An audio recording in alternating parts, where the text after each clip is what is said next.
Mr. Schönbohm, after the Germany finally was reunited, came together again, you had the major task to bring the two armies together. Now we know from commercial business it is not easy to have a successful merger. There are various reasons why people are doing mergers, but you know, in fact, they don't really work always, very seldom.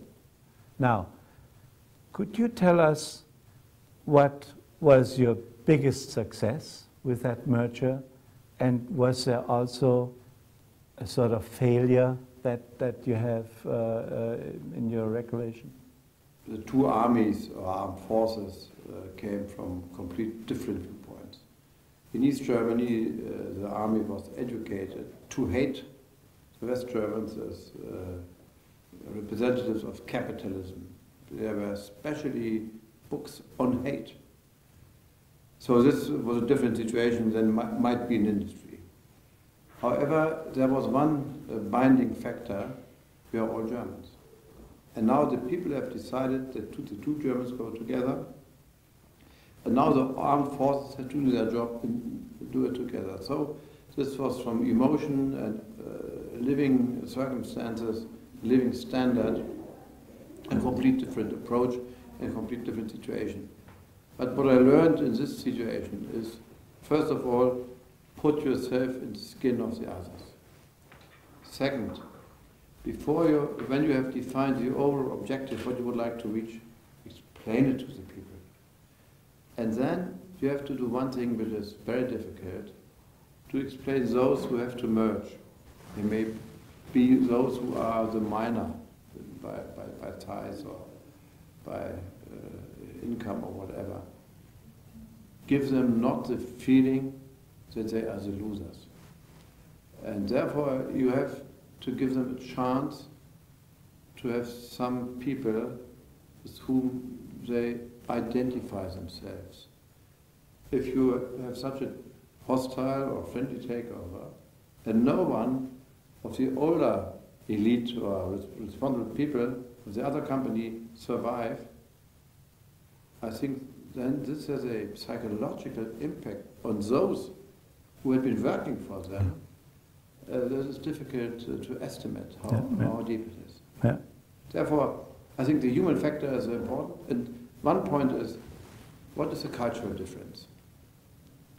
I think in NATO, I have much experience.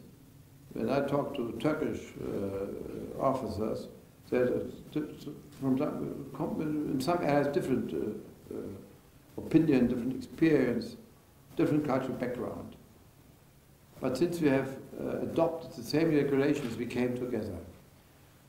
But in order to convince people, you need to know their cultural background. So if we talk about one company and another company, I think besides all the turnover and so on, the economic, you have to see the situation of the people and to identify what is their cultural background. And the last point, when I spoke to people who worked in American companies and German companies, and they merged. The American system and the German system in company is different. And so if you take over an American company, you have to know what their cultural background is. And if the American company takes over a German company, they need to know. Sometimes they forget about it. So I think the human factor and the cultural background and the different way of thinking, decision-making process and so on, is, for me, I think, nearly the most important point. Because all the others follow. Yeah.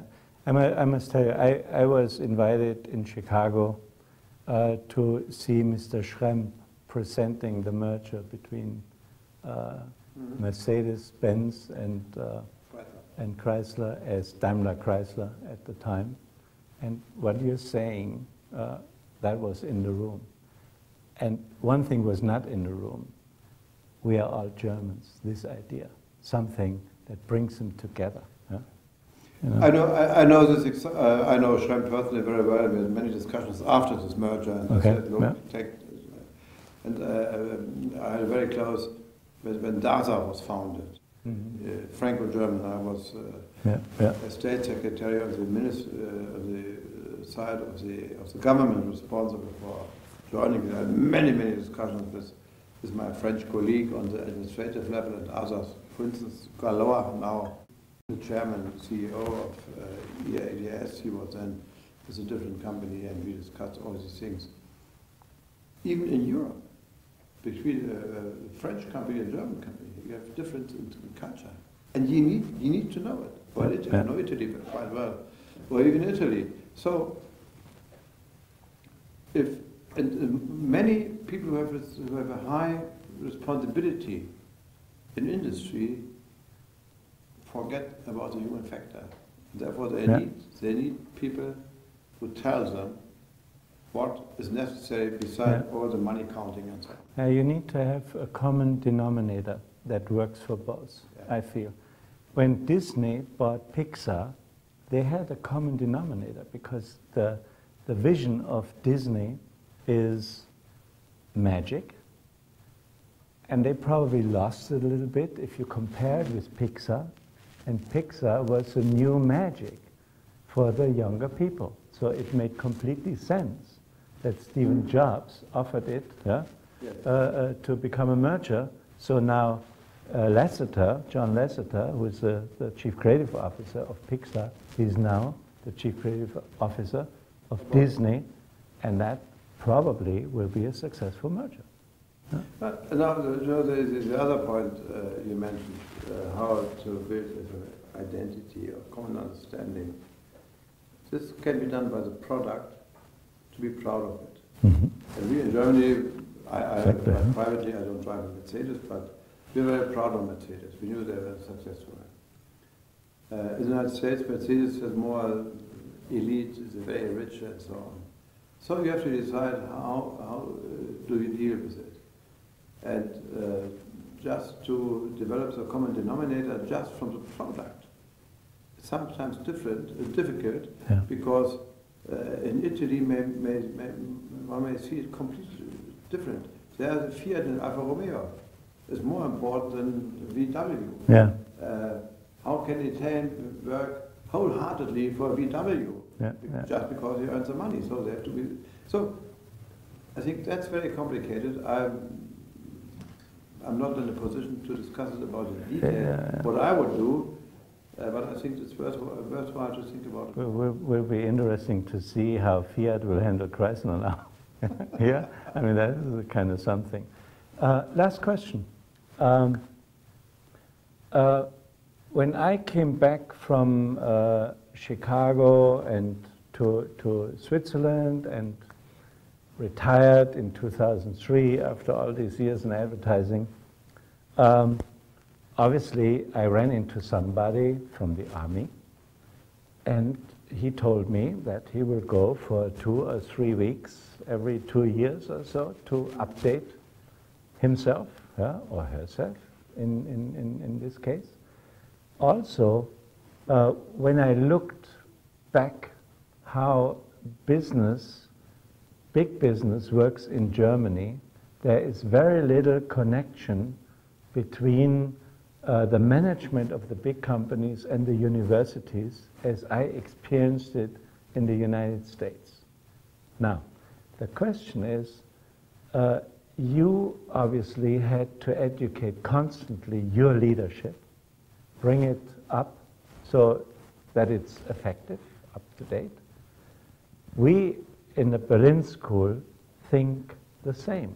I mean, we're picking the creative leaders of creative communication companies and update them in order to be successful within their organization, within their enterprise, to lead it in those various dimensions into the future.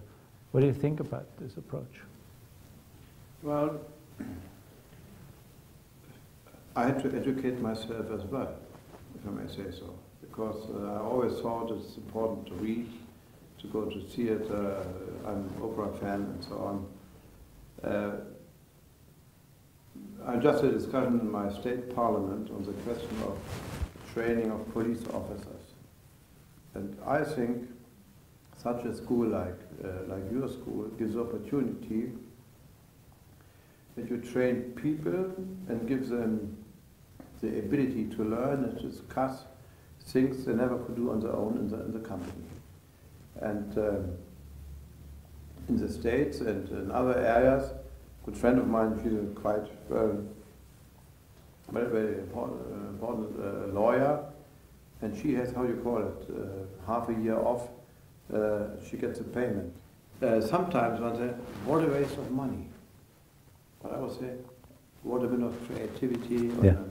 Personal reloading the battery and remotivating you. But I'm now 52 years in public service.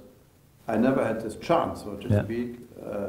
However, I think that's important, and I always would advocate, if you have fast burners, good people, you need to give them such a chance. For instance, the American armed forces give their high potentials a chance to go as a Rhodes Scholar to British University.